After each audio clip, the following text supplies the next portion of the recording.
Айнұр қаланың нағыз қызы еді. Үлкен көшелер, жарқыраған витриналар, күн сайын ауысатын трендтер, осының бәрі оның қалыпты өмірі болатын. Достары да өзіне ұқсас. Бәрі карьера қуған, сәннен қалыспайтын, бос уақыттарын қаладағы ең сәнді жерлерде өткізетін жандар. Бірақ тағдырдың өз жоспары бар екен. Бір күні алыстағы ауылдан келген қарапайым, бірақ өте сымбатты жігіт Арманмен танысып, өмірі күрт өзгерді. Алғашында оны жай ғана қызық көргендей болды. Алайда Арманның салмақтылығы, қарапайымдылығы, ауылға деген сағынышы, шынайы көзқарасы Айнұрды өзіне баурап алды. Көп ұзамай Арман үйленуге ұсыныс жасағанда, Айнұр бірден иә деп жауап берді. Бірақ оның бұл шешіміне жақын құрбылары таң қалып, Айнұр, сен байыппен ойландың ба? Wi-Fi-сыз, кофесіз қалай өмір сүресің? Деп әзілдей күлісті. Айнұр бәріне күліп қарағанымен ішінде қобалжу бар еді. Ауыл өмірін ол тек әжесінен естіген әңгімелер арқылы ғана білетін. Қалың мал, сиыр сауып, таң ата тұру, бәрі оған ертегі секілді көрінетін. Ол өзін алда не күтіп тұрғанынан бейхабар болатын.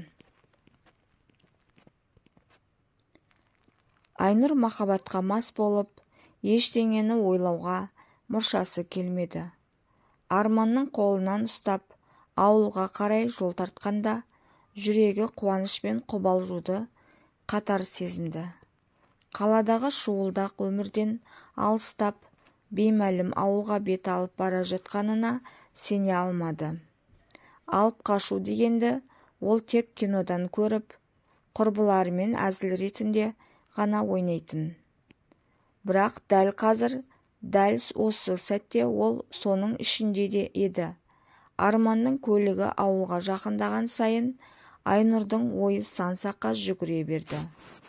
Шешем не дейді, әкем қалай қабылдайды деген ойлар көкейінде сайрап тұр. Бірақ Арманға деген махаббаты бәрінен басым түсіп, ол бұл күдіктерді ысырып тастауға тырысты. Ауылға кіре берісте көлік бір үйдің алдында тоқтады. Қақпадан сыртқа жүгіріп шыққан бір топ әйел Айнұрды көліктен түсіре сала, бетін жауып, үйге қарай жөнеледі. Айнұр не болып жатқанын түсінбей, айналасына алақтап қарай береді. Есік алдында шымылдық құрып қойған екен. Босағада отырған Арманның анасы оның маңдайынан сүйіп, «Қош келдің қарағым, босағамыздан аттадың, енді осы үйдің қызысың», деді жылы жүзбен. Айнұр үнсіз бас иіп ішке кірді. Бейтаныс жүздер, басқа орта, қаладағы өмірінен мүлде бөлек бұл әлем оған біртүрлі ертегі сияқты көрінді. Бірақ артқа қайтар жол жоқ екенін жақсы түсінді. Арман қуаныштан күлімдеп, «Жаным, қорықпа, бәрі жақсы болады, сен енді менің жарымсың», деді қолын қыса түсіп. Айнұр ауылға келген күннен бастап бәрі оған бөтен көрінді. Үйдің есігін ашқан сәтте ақ, табалдырықтан аттамай тұрып, Арманның анасы жаймен күлімдеп, «Қадамың құтты болсын қарағым», деп бетінен сүйді. Айнұр сыпайы жымиып ішке кірді. Үйдің ішінен баяғы заманның иісі аңқып тұр. Төрдегі кілем, қабырғаға ілінген ескі сағат, сандықтың үстіне жинаулы ақшыт орамалдар. Арманның ата-анасы көненің көзі, ескінің сынығы екенін бірден ұқты. Әкесі төрде отырып, ақ сақалын салмақпен сипап, «Қош келдің қалқам, ата-енеңді сыйлап, ауылдың тірлігіне бой үйретсең, біз сені қызымыздай көреміз», деді байыппен. Хабаршы жөнелтіліп, қыз жақ бұл некеге келісіп беріп, беташар тойға дайындық басталды. Үйдің ауласына ауылдың үлкендері мен жастары жиналып, арнайы жайылған дастархан басында абыр-сабыр болып жатты. Ақсақалдар төрге жайғасып, ақ жаулықты аналар келіннің әр қимылын бағып отыр. Айнұр болса қызылды-жасылды көрпелермен безендірілген шымылдықтың артында енесінің ақылын тыңдап тыныш қана отырған еді. «Қарағым, беташарда абайлап тұрасың, үлкендердің алдында именіп, салмақты бол», деп енесі сыбырлай сөйлеп, басына ақ орамал жауып қойды. Сәлден соң асабаның саңқ еткен даусы шықты. «Ал ағайын, Құдай қосқан қозғашықтың шаңырағына құтты болсын. Айтайық, ортамызға әкелінген Айнұр қыздың бетін ашайық». Күйеу жақтың жеңгелері Айнұрды қолтықтап ортаға алып шықты. Басына кигізілген қызыл шәлі бет-аузын түгел жауып тұр. Дәстүр бойынша асабас домбырасын қолға алып, беташар жырын жырлай бастады. Айнұр өзінің сәлем салуы керек екенін түсініп, басын иіп, айналадағы туыстарға ізет көрсете бастады. Бірі күліп, бірі мақтап жатты. Әрбір сәлемге үлкендер ақшалай немесе алтын күміс әшекейлер сыйлап, ыстық ықыластарын білдіріп отырды. «Пәлі, біздің Айнұр әдемі келін болды ғой», деді бір әйел. «Иә, қалада өскен дегені болмаса, өзі инабатты қыз екен», деп өкінішті бас изеді. Беташар аяқталған соң Айнұрды құшақтап, құттықтаулар басталды. Арман оны мақтанышпен құшақтап тұрды. Ал Айнұр болса, осынау бейтаныс ортаға еніп бара жатқанын енді шын сезіне бастады.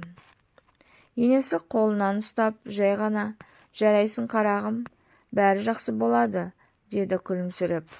Сол күннен бастап Айнұр үшін ауылдағы келіндік өмір басталды. Беташар аяқталып, Арманның анасы күлімдеп келіннің бетін ашты. «Қадамың құтты болсын қарағым», деді, бетінен сүйді.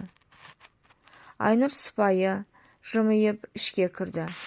Қонақтар тарқап, тек Арманның отбасы ғана қалды. Әкесі төрде отырып, ақсақалын салмақпен сипап, «Қош келдің қалқам, ата-енеңді сыйлап, ауылдың тірлігіне бой үйретсең, біз сені қызымыздай көреміз», деді байыппен. Айнұр бас изеп, сөзге келмей келіскендей болды. Бірақ ішінде уайым көп еді. Ас үй жақтан Арманның анасы үн қатты. «Қане қарағым, өзімізше шай ішіп болайық. Үлкендердің батасын алмай, бұл үйде іс басталмайды», деп күлімсіреді. Айнұр үшін ауылдағы өмір оңайға соқпады. Қалада дүкеннен дайын сүт алып ішіп жүрген ол, сиыр саудың қандай мехнат екенін мүлде елестетіп көрмеген еді.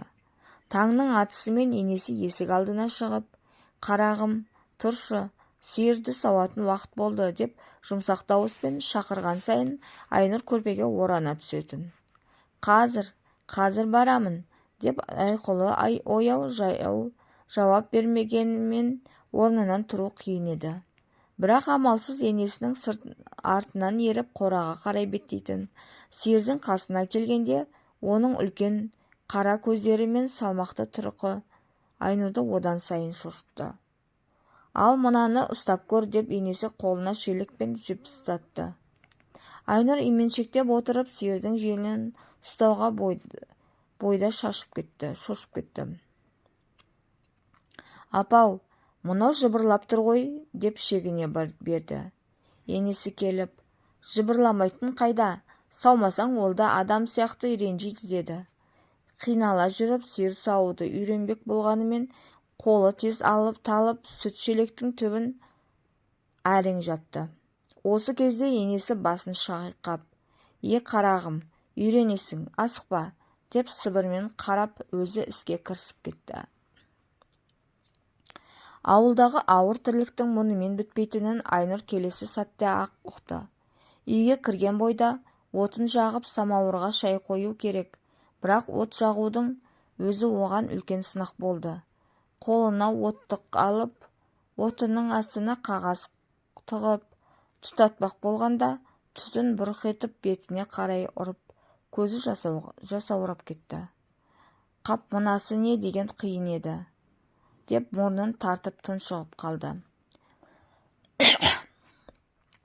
Сол кезде Арман күліп келіп, сен мені алып қашқанда осының бәріне дайын болған шығарсың деп ойлап едім, деді қалжыңдап. Айнұр ернін бүртитіп, мен сенің махаббатың үшін бәріне сөземін деп едім ғой, бірақ бұл шынымен оңай емес екен, деді шаршап. Алда әлі талай таң ататынын, талай от жағылатынын ойласа жүрегі шайлыққандай болды. Бірақ ауыл өмірі сабыр мен төзімділік екенін ол енді ғана түсініп келе жатты.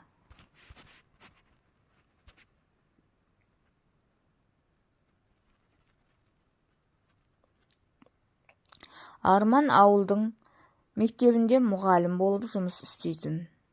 Оның мінезі анасына тартқан, сабырлы, салмақты, әр нәрсені ойланып сөйлейтін жан.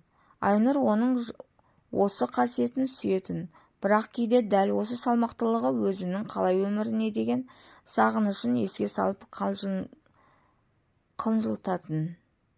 Арман таңертең ерте тұрып, мектебіне асығатын.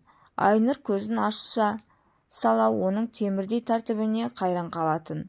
Ол ешқашан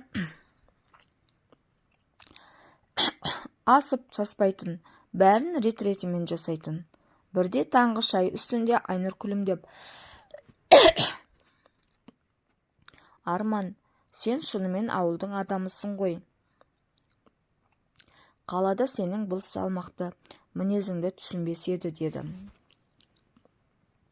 Арман жай ғана жымиып, ауылда сабырлы болмасаң тіршілік жүрмейді, жаным, бәрі өз ретімен, асығыстық деген мұнда жүрмейді, деп жауап берді. Мектепте Арманды бүкіл ауыл сыйлайтын. Балалар да оны ерекше құрметтейтін. Ол тек сабақ беріп қоймай, оқушылармен жақын араласып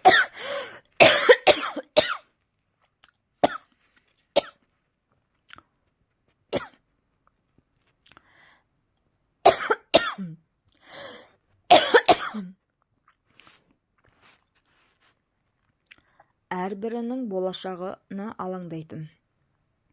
Айнұр кейде ауылдың кішкентай балаларымен кездесіп қалса, олар бірден, Арман ағаның келіншегісіз бе? Ол бізге ертегі айтып береді, деп мақтанышпен айтатын. Айнұр осындай сәттерде күйеуін бұрынғыдан да жақсы көріп кететін.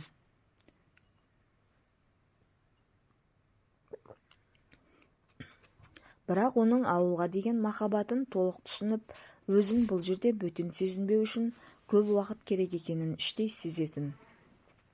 Арманның жалғыз қарындасы бар, Әсел.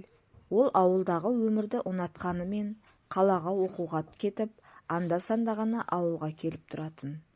Айнұр алғаш ауылға келгенде Әсел оған бірден жылы қабақ танытқан. Жеңге, мен де алғаш қалаға барғанда қиналғанмын. Сен де ауылға үйреніп кетесің, деп Айнұрды жұбататын. Арман қарындасын ерекше жақсы көретін. Оны әрқашан қорғап, қамқор болып жүретін. Әсел де ағасының сабырлы мінезіне қарап, әрдайым кеңес сұрап, ойын бөлісетін. Айнұр кейде әзілдеп, мына қарындасың сені менен де қызғанатын сияқты ғой, десе, Арман жай ғана күліп қоятын. Ол менің жалғызым ғой, саған да бауыр басып кетеді, дейтін салмақты қалпымен. Айнұр үшін Әсел ауылдағы ең жақын сырласына айнала бастады. Бірақ ол қалаға кеткен сайын өзін тағы да жалғыз сезініп, ауыл өміріне әлі толық бейімделмегенін түсінетін.